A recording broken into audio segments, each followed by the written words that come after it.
அன்பு வணக்கம் சொந்தங்களே. இன்றைக்கும் ஒரு இன்ட்ரெஸ்டிங்கான வீடியோ தாங்க பார்க்க போகிறோம். அது என்ன வீடியோ அப்படின்னு பார்த்தீங்கன்னா, சமையலோடு கொஞ்சம் கிராஃப்டையும் சேர்த்து பார்க்கலாம் அப்படின்னு சொல்லிட்டு ஒரு 5 நாள் சமையல், ஒரு 5 நாள் கிராஃப்ட் வீடியோ. நான் என் குழந்தைங்களுக்கு சொல்லி கொடுத்த, என் ஸ்டூடெண்ட்டுக்கு சொல்லி கொடுத்த கிராஃப்ட் டிசைனும், நான் வீட்டில் 5 நாள் என்னென்ன சமைச்சேன் அப்படின்றதையும் பார்க்க போகிறோம். ஆனால் இந்த சமையல் வந்து 5 நாளும் விதவிதமாக சமைச்சிருக்கேன். அதனால் வந்து உங்களுக்கு இந்த வீடியோ வந்து ரொம்ப ரொம்ப பிடிக்கும். பாசிப்பருப்பு போட்டு நம்ம வாழைத்தண்டு கூட்டும் வைக்கலாங்க, பொரியலும் பண்ணலாங்க. சில பேருக்கு வந்து கூட்டு பிடிக்கும், சில பேருக்கு வந்து பொரியல் பிடிக்கும். ஆனால் எங்கள் வீட்டில் பார்த்தீங்க அப்படின்னா கூட்டும் பிடிக்கும், பொரியலும் பிடிக்கும். வாழைத்தண்டு வந்து எங்கள் வீட்டில் எல்லாருக்குமே ஃபேவரெட்டு. ஆனால் சில பேர் வந்து வாழைத்தண்டே சாப்பிட மாட்டாங்க.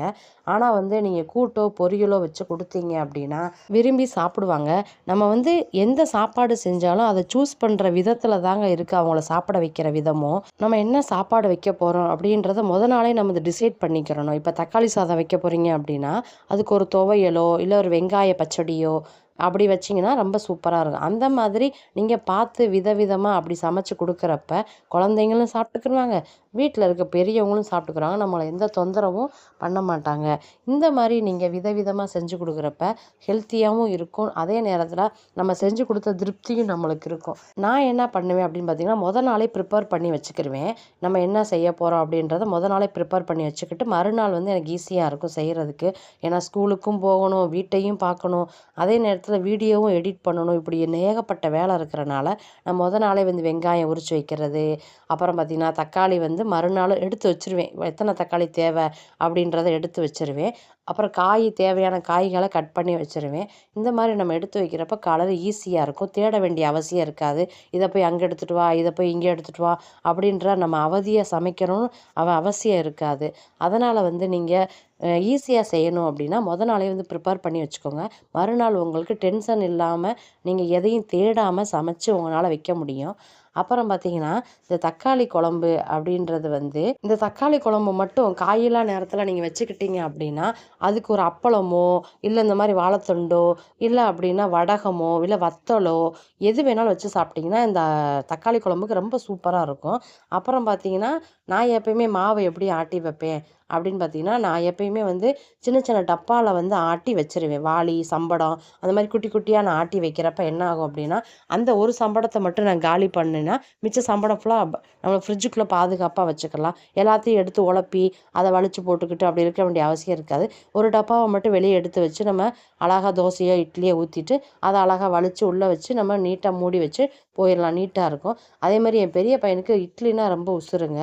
இட்லி ரொம்ப பிடிக்கும் அவருக்கு. இட்லி, கார சட்னி, தேங்காய் சட்னி, சாம்பார் வச்சா என் பையன் ரொம்ப சூப்பராக விரும்பி சாப்பிடுவான். அதே மாதிரி நான் சொல்ல மறந்துட்டேன், ஒரே விஷயத்த சொல்லணும். இந்த தக்காளி குழம்பு வச்சிங்கன்னா இட்லிக்கு ரொம்ப சூப்பராக இருக்குங்க. நீங்கள் வந்து 2 இப்போ வந்து காலையில் வந்து இட்லி வைக்கிறீங்க, சாம்பாரும் வைக்கணும் அப்படின்னா அப்படி வைக்க வேண்டிய அவசியம் இருக்காது. நீங்கள் இந்த தக்காளி குழம்பு மட்டும் வச்சுட்டிங்க அப்படின்னா மத்தியானம் லஞ்சுக்கும் வச்சுக்கிடலாம், காலையில் வந்து இட்லிக்கும் யூஸ் பண்ணிக்கலாம், சூப்பராக இருக்கும். அப்புறம் வந்து மீன் எடுத்துகிட்டு வந்தாங்க. அந்த மீனை வந்து என்ன பண்ணணும் அப்படின்னு நான் யோசிக்கிறப்ப, சரி இந்த மீன் வந்து என் பசங்களுக்கு ரொம்ப பிடிக்கும். இந்த மத்தி மீனுன்னு சொல்லுவாங்க. மத்தி மீன், சால மீன் வந்து உடம்புக்கு ரொம்ப நல்லதுங்க. அதை வந்து அடிக்கடி உணவில் சேர்த்துக்கோங்க. அது குழந்தைங்களுக்கு அதில் வந்து நிறைய சத்துக்கள் இருக்குது, இரும்பு சத்துக்கள், புரோட்டீன் எல்லாமே இருக்குது. அதனால் நீங்கள் சேர்த்துக்கிட்டீங்க அப்படின்னா குழந்தைங்களுக்கு ரொம்ப பிடிக்கும். அதுக்கப்புறம் பார்த்தீங்க அப்படின்னா, நண்டு வந்து என் பையங்க 2 பேர்த்துக்கும் வந்து ரொம்ப சளிங்க. அதனால் நண்டை வந்து சூப்பு மாதிரி இல்லை ரசம் எடுத்து கூட நம்ம கொடுத்தோம் அப்படின்னா குழந்தைங்களுக்கு சளி எல்லாமே அடித்து வெளியே வந்துடும். அதனால் வந்து நண்டு எடுத்துகிட்டு வந்தாங்க, அதையும் செஞ்சாச்சு.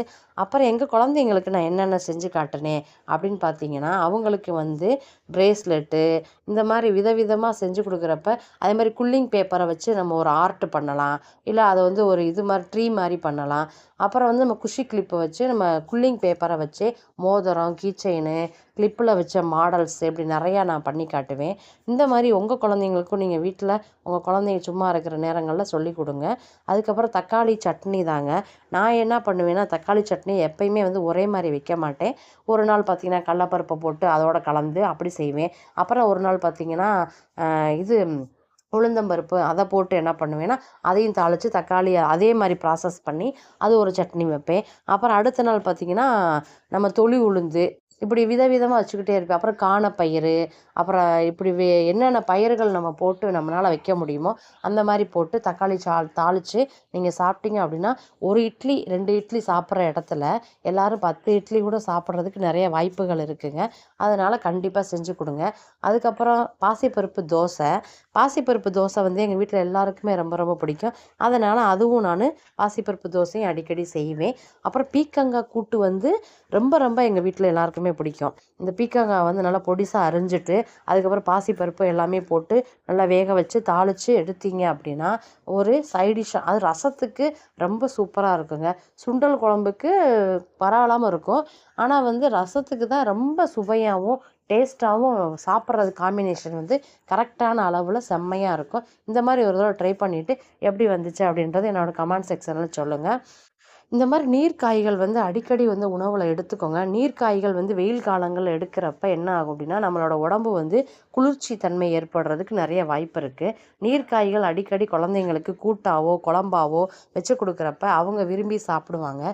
அப்புறம் தோசை வந்து ஊற்றுறப்ப என்ன பண்ணுவேன் அப்படின்னா, எல்லாருமே வந்து இத்தனை தோசை வேணுமா எனக்கு அப்படின்னு சொல்லிடுவாங்க முன்னாடியே. அதனால் நான் என்ன பண்ணுவேன் அப்படின்னா, கொஞ்சம் முன்னாடியே எல்லாத்தையும் ப்ரிப்பேர் பண்ணி ஹாட் பாக்ஸில் ஊற்றி வச்சுருவேன். அதுக்கப்புறம் அவங்களுக்கு தேவையானதை வந்து அவங்க எடுத்து சாப்பிட்டுக்குருவாங்க. இப்படி தான் நான் பண்ணுவேன். ஒவ்வொரு நேரம் என்ன பண்ணுவேன், என் பசங்க வந்து எனக்கு சுட சுட வேணும், உடனே எனக்கு ஊற்றி கொடுங்க அப்படின்னா, அவங்களுக்கு வந்து அப்படியே உடனே ஊற்றி சூடாக அப்படியே கொடுத்துருவேன். அப்புறம் தக்காளி சாதம் வந்து ரொம்ப நாள் ஆச்சுங்க வச்சு. அதனால் இன்றைக்கி தக்காளி சாதம் வைக்கலாம் அப்படின்னு சொல்லிட்டு ஒரு பிளான் பண்ணி தக்காளி சாதத்தை நான் எப்பயும் என்ன பண்ணுவேன்னா, தக்காளி அரிஞ்சு போட்டு வைப்பேன். இன்றைக்கி என்ன பண்ணியிருக்கேன்னா, தக்காளி பேஸ்ட் மாதிரி அடித்து ஒரு பிரியாணி டைப்பில் வந்து தக்காளி சாதம் பண்ணியிருக்கேன். இது பார்க்குறதுக்கு ரொம்ப சூப்பராக இருந்துச்சு. பிரண்டை துவையல் நான் சொல்லியே ஆகணுங்க.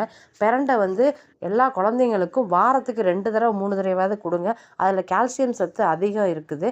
அதனால் வந்து நம்மளுக்கு வந்து ரொம்ப முக்கியமான ஒன்று அப்படின்னா அது வந்து பிரண்டை துவையல் தான். இந்த பிரண்டை துவையலுக்கும் இந்த தக்காளி சாதத்துக்கும் அவ்வளோ சூப்பராக இருக்குங்க.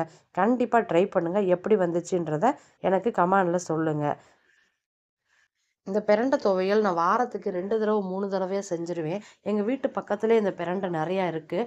அதை பறிச்சுட்டு வந்து நான் வந்து அப்படி சுத்தம் பண்ணிவிட்டு அதுக்கப்புறம் பிரண்டை துவையல் பண்ணுவேன். இந்த பிரண்டை துவையல் வந்து சில நேரங்களில் வந்து பிரண்டை இருக்கும், சில நேரங்களில் பிரண்டை கிடைக்காது. அதனால் நான் என்ன பண்ணுவேன்னா, மார்க்கெட்டில் போய் 2 கட்டு 3 கட்டு வாங்கிட்டு வந்து மொத்தமாக வச்சுக்கிருவேன். பிரண்டை வந்து நீங்கள் தினமும் சேர்த்துக்கிட்டால் கூட ரொம்ப நல்லதுங்க. அந்த அளவுக்கு அதில் வந்து சத்துக்கள் நிறைய நிறைஞ்சிருக்குது. இந்த பிரண்டை வந்து எல்லாருக்குமே பிடிக்காது. ஏன் பிடிக்காது அப்படின்னா, அதில் வந்து ஒரு அரிப்புத்தன்மை இருக்கிறது. அதனால் வந்து யாருக்கும் பிடிக்கிறதில்ல. அதனால் என்ன பண்ணுங்கள், பிஞ்சு பிரண்டையாக வாங்கி நீங்கள் வந்து சுத்தம் பண்ணி எடுத்துக்கிறணும். முத்தின பிரண்டையை வாங்கினீங்கன்னா அது வந்து அரிக்க தான் செய்யும். அதனால் வந்து முத்தின பிரண்டை வாங்காமல் நல்ல பிரண்டையாக வாங்கிட்டு வந்து தோலை நீக்கிட்டு நல்லா பச்சை நிறம் போகிற வரைக்கும் வதக்கி எடுத்துட்டு எப்பயும் போல் நீங்கள் சட்னியோ துவையலோ வச்சு சாப்பிட்டீங்க அப்படின்னா அப்படி இருக்குங்க, அமிர்தமாக இருக்கும். அந்த பிரண்டையை வந்து நம்ம சுத்தம் பண்ணுறப்ப தேங்காய் எண்ணெயை கையில் நல்லா தடவிக்கிட்டு அதுக்கப்புறம் நீங்கள் பண்ணினீங்க அப்படின்னா கை வந்து அரிக்காதுங்க. இந்த மாதிரி நீங்கள் ட்ரை பண்ணி பாருங்கள். உங்களுக்கு இந்த வீடியோ ரொம்ப ரொம்ப பிடிக்கும்னு நான் நம்புகிறேன். அப்படியே பிடிச்சிருந்துச்சா என்னோடய சேனலை லைக் பண்ணுங்கள், ஷேர் பண்ணுங்கள், கமெண்ட் பண்ணுங்கள், சப்ஸ்கிரைப் பண்ண மறந்துடாதீங்க.